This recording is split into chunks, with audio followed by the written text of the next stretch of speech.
मदहोश हो के भूला अपने भले बुरे को, मदहोश हो के भूला अपने भले बुरे को, अपने ही हाथों तूने अपनी रोशनी बुझा दी। और जो रास्ता दिखाती वो रोशनी बुझा दी। ऐसी दिमाग दिल पर नादानी तेरे छाई, अपने ही हाथों तूने अपनी खुशी लुटा दी, अपने ही हाथों तूने अपनी खुशी लुटा दी। ऐसे उत्तम मार्दव धर्म को आज हम नमन करते, हमारे अंदर वो आए। बोले उत्तम मार्दव धर्म की, क्योंकि कहते हैं हम रोज पढ़ते हैं, अहंकार का भाव न रखूं नहीं किसी पर, क्रोध करूं देख दूसरों की बढ़ती को, कभी न ईर्षा भाव धर्म। ये कितनी आसान लाइनें हैं आप कि हम पढ़ जाते हैं कि देख दूसरों की बढ़ती को, कभी ना ईर्षा भाव धरो। सच पूछो ईर्षा के अलावा है ही कौन? अहंकार के बेटे और बेटियां कौन है? अपयश है, अपमान है, ईर्षा, ये सब उसका परिवार है। लेकिन उत्तम मार्दव धर्म ऐसा धर्म है, ध्यान रखना, क्रोध दुश्मनी कराता है। क्रोधी व्यक्ति जो क्रोध करता उसके पास आप रहना नहीं चाहते हैं। लेकिन जो मान ऐसा मीठा जहर है कि जो आपकी प्रतिष्ठा, आपको लगे कि मेरी तारीफ करता है। आपसे कोई कह दे आप बहुत सुंदर लगते हो, सच बताना आप फूल के गुब्बारा हो जाते हो, क्योंकि आप ये सोचा करो अच्छा है क्या, इस शरीर में अच्छा क्या है। कोई कहे आपकी आवाज़ बहुत अच्छी लगती है, आप खुश हो जाते हो, अरे आवाज़ क्या है। यहाँ गामा पहलवान भी मक्खी नहीं उड़ा सकता था, जो ट्रेनों को आगे खड़ा हो जाए तो ट्रेन रोक दे, लेकिन मरते टाइम अपने सिर की मक्खी नहीं उड़ा पाया। इसलिए आचार्यों ने कहा है, मान महाविश्वरूप करही नीच गति जगत में, कोमल सदा अनूप सुख पावे प्राणी सदा। कहे मान महाविश्वरूप, मानी मानी मर गए, रहा न उनका वंश, और तीनों कुनवे देख लो रावण कौरव कंस। अहंकार के कारण तीनों कुनवे वंश के वंश समाप्त हो गए। अहंकार के कारण दुर्योधन और दुशासन का शासन समाप्त हो गया, क्योंकि अहंकार बहुत बुरा है। अहंकार देखने में तो लोग कहते हैं हमारा स्वाभिमान है। हमने कहीं स्वाभिमान होता तो तुम परमात्मा बन जाते। एक बार ठोकर लगी, आदिनाथ भगवान ने एक बार ही तो राज अवस्था में नृत्य देखते देखते, आपको पता है ऋषभ देव ने नृत्य देखते देखते एक मृत्यु देखी और संसार छूट गया। तुम चाय की चुस्कियां लेते जाते हो और जितनी चाहे मौत हो जाए, बोले 50 मर गए, लगता है 100 तक हो जाएंगे, 1000 तक तो पहुंच गए, लगता है 2000 पहुंच जाएंगे, तुम्हारी चाय का प्याला तक नहीं टूटता। क्योंकि कहते हैं मत कहो उसे हरगिज बीना, जिसमें बजती झंझकार नहीं और वह हृदय नहीं, वह पत्थर है जिसको गैरों से प्यार नहीं। वह मानव पहले मर चुका यहाँ, जिसको पर का अभिमान नहीं, जिसको पर का स्वाभिमान नहीं, यानी जिसको दूसरे का, हम सोचते हैं हम ही अच्छे हैं, हमारे को मैं का परिवार कौन सा है, मैं आ जाए मेरी आत्मा के लिए, इसका आपको स्वाभिमान आ जाए तो ध्यान रखना मोक्ष जाएगा। और मैं पर द्रव्यों के प्रति, मेरा मकान, मेरी दुकान, मेरी इज्जत, मेरी प्रतिष्ठा, मुझे लोग पूछते हैं, मेरे बच्चे, मेरा जो कुछ मेरे का विस्तार है, अपनी आत्मा से हटकर वही संसार है। जबकि कहा है मैं बकरा करे, गला कटाता जाए, और तू ही मैं ना करे, बैठी मेवा खाए। ध्यान रखना, अपने मामले में हम वकील बन जाते हैं, अपनी गलतियों के तर्क के मामले में हम वकील बन जाते हैं, और दूसरों की गलती देखने के लिए जज बन जाते हैं। और इससे फैसले नहीं होते, इससे फासले बढ़ जाते हैं, इससे फैसले नहीं होते, फासले बढ़ जाते हैं। क्योंकि यदि आपसे कोई कुछ बात कहे तो समझने की कोशिश करो। पहले हमारे यहाँ जड़ से विनम्रता सिखाई जाती थी। लोग बड़ों के पैर छूते थे और बड़े आशीर्वाद देते थे। ये कोई लौकिक पद्धति नहीं थी। हाथों की ऊर्जा जब दिल की भावनाओं से निकलती थी तो लोग कामनाएं सफल हो जाती थी। लोगों का जीवन सुख शांतिमय था। आजकल तो हाथ भी मिलाते बोले हेलो, हमने कहीं बैठने तो दे, हल्ला क्यों रहा किसी को। और अब कुर्सियों पर बैठने लगे। अरे तख्तों पर बैठो, 3 की जगह 5 भी बैठ जाओगे। एकाकीता का प्रतीक है। ये मत सोचना जो समझते स्वयं को सबसे बड़े हैं वे धर्म से बहुत दूर अभी खड़े हैं। व्यक्तित्व को हमको मद को मिटा दे, तू भी सको सहज में प्रभु से मिला दे। लोग कहते हैं हमें बात बुरी लग गई। हमने कही बात बुरी लगती तो बुद्ध जैसी लगना चाहिए थी।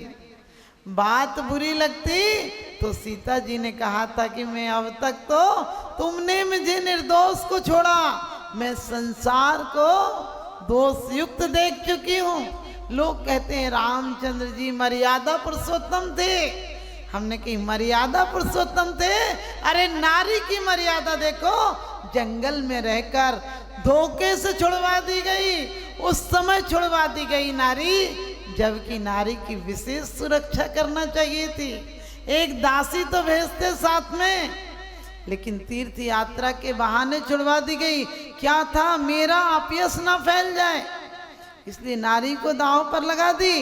लेकिन नारी की मर्यादा देखो, जंगल में भी कहती है मेरे पतिदेव से निवेदन करना, जिस प्रकार से लोकापवाद के भय से मुझे छोड़ दिया, इस प्रकार धर्म को मत छोड़ देना। अंजना की मर्यादा देखो, अंजना की सास का अभिमान नहीं था। अरे कुछ दिन रुक जाती, लेकिन कहती है मेरे कुल को कलंक लग जाएगा। वो कड़ा और मुद्रिका दिखाती है अंजना, पति की निशानी दिखाती है, तो सास कहती है तू झूठी, तेरी दासी झूठी, वो तेरी पक्की दूती। अरे तुम जैसी औरतों के लिए क्या बड़ी बात है ऐसी चीज हासिल करना। कहीं से मंगा ली होगी जाल फरेब से और धक्के देकर निकाल देती है। लेकिन वो कहती है माँ जी जब तक आपका बेटा नहीं आता तब तक मुझे अपने घर में आश्रय दो। ये थी हमारी नारियों की नम्रता। पति ठोकर देकर चला जाता है, 22 साल तक मुख नहीं देखता, ये पुरुषों का अभिमान है। एक जरा सी बात ही तो हो गई थी, वो अदब से चुप थी गुनाहगार की तरह, और सखियों की जुबान चल रही थी तलवार की तरह। वो अदब से ही तो चुप थी, लेकिन कर्मों का उदय था तो बेचारी की विनम्रता भी एक अभिशाप बन गई। लेकिन फिर भी पति को दोष नहीं दिया, क्योंकि सम्यक दृष्टि स्वयं का अपमान हो, तिरस्कार हो, लाख विपदाएं झेले, वो जानता है कि मेरे किए हुए कर्म हैं, मेरी लिखी चिट्ठियां हैं, आने में यहाँ भी चिट्ठियां देर हो जाती 2-4 दिन, और यहाँ पर 2-4 भव भी लग जाए तो क्या बड़ी बात है। किसी को ओछा मत समझना, क्योंकि चेहरे पे चेहरे हैं, दाग बहुत गहरे हैं, और धर्म के नाम पर हम अंधे और बहरे हैं। ध्यान रखना, हम तुरंत बदल जाते हैं। कोई आपके यहाँ आया, आपको लगे सामान्य आदमी है, और वो कहे कि मैं फलाना नेता हूँ, बोले अच्छा अच्छा आइए आइए, तुरंत चेहरे बदल जाते हैं, नाश्ता की प्लेटें बदल जाती हैं। सामान्य आदमी आए तो एक ही प्लेट लगा दे, तो थोड़ा सा विशेष आदमी आ जाए तो 5-6 प्लेटें लग जाती हैं, और मिनिस्टर तुम्हारे प्रधानमंत्री आ जाए तो क्या होगा, फिर तो पूछो ही मत, पूरे कोसी का नाश्ता तुम्हारे घर में बढ़िया बढ़िया वैरायटी आ जाएंगी। क्यों? क्योंकि तुम अपने अभिमान को पुष्ट करते हो, किसी दूसरों को सम्मान देने की कहाँ तुम्हारा मन करता है। नेता के पीछे जो नेता की जिंदाबाद के नारे लगते हैं, सच पूछना, उनके मन से पूछना, वो सोचते हैं नेता मरे तो हम इसकी कुर्सी पर आए। कौन चाहता है किसी को जिंदगी देना, लेकिन एक सिर्फ धर्मात्मा चाहता है, धर्मात्मा जानता है। लोग धर्मराज कहते हैं युधिष्ठिर को, मैं कहती हूँ इतना ख्याल नहीं रहा, पत्नी को दांव पे लगा दिया। ध्यान रखना, पत्नी को दांव पर लगा दिया, लेकिन पत्नी की विशालता देखो, जंगल जंगल साथ साथ गई। ये ऐसी उदारता, मैं तो आज भी कहती हूँ सिर्फ नारियों में विनम्रता आ जाए, दुनिया फिर सुखी और शांत हो जाएगी। अहंकार मिट जाए। अहंकार बहुत बड़ा, मैं किसी की क्यों सुनूं, मैं इतनी बात नहीं सुन सकती। अरे 2 बात सुन लोगी तो क्या बिगड़ जाएगा। पहले लोग कितने नम्र होते थे, विदाई के टाइम कहते थे बच्ची है इसे संभाल के रखना, कुछ गलती हो जाए तो माफ कर देना। लोग पहले कहते थे गऊ है जहां बांध दोगे वहीं बंध जाएगी, अब शेरनी है जिसको जहां बांध देगी वहीं बंधा रहेगा। ध्यान रखना, पहले बहू सास के पैर छूती थी और दबाती थी, आजकल पैर क्या छुएगी, ऐसे छूती है जैसे बहू को बाई की बीमारी और सास को छूत की बीमारी, वहां तक तो हाथ ही नहीं जाते, अगली पहले ही निपटा देती है। ध्यान रखना, ये सब परंपराएं चलती रही। हमारी पुरानी परंपराएं बहुत अच्छी परंपराएं थी। जब हम झुक कर नमस्कार करते थे, जब आप डॉक्टर के यहाँ भी जाते हो तो क्या करते हो, आप पूरा चेकअप कराना हो तो लेटना पड़ता है, और परमात्मा के आगे कुछ पाना होता है तो झुकना सीखिए। विनय महाधारे जो प्राणी, शिव वनिता की सखी बखानी। लेकिन आजकल व्यक्ति अहंकार में, चाहे देशों राष्ट्रों, किस बात की लड़ाई है। जमीनें कभी बदलती हैं क्या, सिर्फ वसीयतें बदलती हैं, सिर्फ साइन बदलते हैं। और आप खुश मत होना कि तुम्हारे पास दौलत है, अरे मुर्दों का सामान हमने इकट्ठा कर रखा है, मुर्दों की जमीन में रह रहे हैं। क्या जमीन है हमारे पास, बाप दादे नहीं मरते तो हमें रहने को जगह होती क्या। और सामान उन्हीं का इकट्ठा करके अपने आप को समझ रखा है। ध्यान रखना, यदि हमें अपना सम्मान बढ़ाना है तो हम महावीर के बेटे हैं, आदिनाथ की परंपराओं को चलाना है। जिन्होंने हमें घुमाया है हम उन्हें घुमाएंगे, जिन्होंने हमें रुलाया है हम उन्हें रुलाएंगे। हम किसी कायर के नहीं, हम तो महावीर के बेटे हैं, वो करके दिखाएंगे जो इन्होंने करके दिखाया है। बहुत घूमे हो, बहुत धोखे खाए हैं। कहते हैं जब तक दम में दम था, जब तक दम में दम था तो आसमां से हम झुके न थे। जब तक दम में दम था तो आसमां से हम झुके न थे, और दम निकल गया तो मिट्टी ने दबा दिया। दम निकल गया तो मिट्टी ने दबा दिया। एक दिन रास्ते सुनसान थे और रास्ते पर एक पैर लगा और हड्डी के बयान थे, जरा देख के चल, हम भी तो इंसान थे, हम भी तो इंसान थे। सोच कर देखना कितना अभिमान, किस चीज का अभिमान, ज्ञान का। अरे एक ज्ञान का अभिमान करते हो, अभी एक ठोकर लगेगी कौमा में चले जाओगे। क्या ज्ञान का अभिमान करना, पूजा का अभिमान करते हो। नेता जब पद पर होता है तो रोज अखबार में फोटो आता है, और पद से उतर जाए तो उसी दिन फोटो आता है जिस दिन अंतिम संस्कार हो जाए। बोले भूतपूर्व प्रधानमंत्री चले गए, इतने चले गए क्यों। इसी प्रकार से ज्ञान का, पूजा का, कुल का, जाति का क्या मत करना।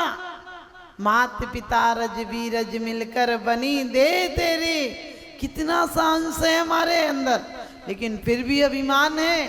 बाप नहीं अच्छे काम कर पाता है, बाप बड़ा आदमी नहीं बन पाता है।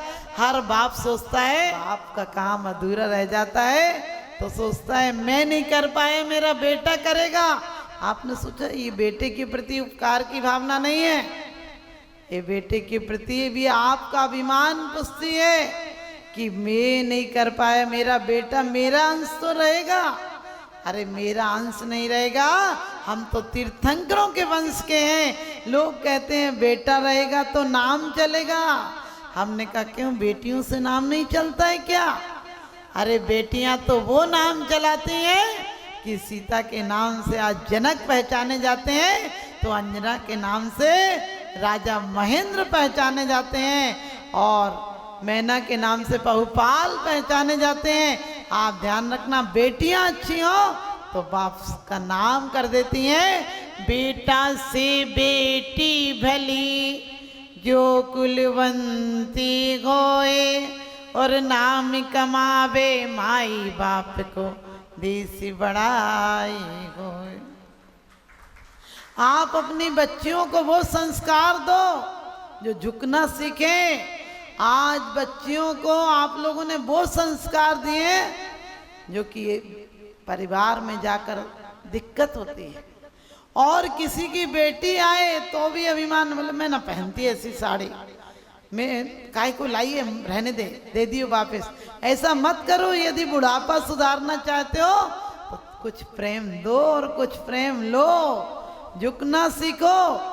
बहुओं को इतना प्यार दो कि पीहर को भूल जाएं, और सासों को इतना प्यार दो कि बेटियों को भूल जाएं। सास बहू में बड़ा प्रेम था, बड़ा प्रेम था। तो सास हमेशा एक थाली में खाती थी, बहू सास बड़े प्रेम से रहती थी। एक दिन बहू चुपचाप थी, बहुत उदास थी, तो सास ने पूछा, बेटा क्या हो गया?